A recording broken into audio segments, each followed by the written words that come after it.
ভালোবাসার কটা রং হয়? একটা, আর সেটা হলো লাল। লাল আবির, এটা ভালোবাসা।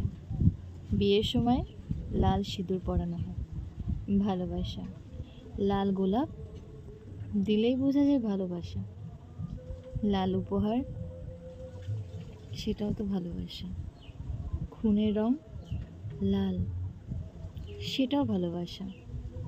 ভালোবাসার মানুষটা ভালোবাসে, অথচ তোমাকে রঙিন করে তোলে না, লাল দেয় না, তাহলে কেমন ভালোবাসা? সোহাগ করুন, আদর করুন, যত্ন করুন, ভালোবাসুন, সম্মানে ভরিয়ে দিন, যাই করুন, সব কিছু কিন্তু এই লালের মতনই সুন্দর হওয়া দরকার। লাল একটা শুধু রং না, লাল ভালোবাসা, লাল বিশ্বাস, লাল মায়া, লাল মমতা।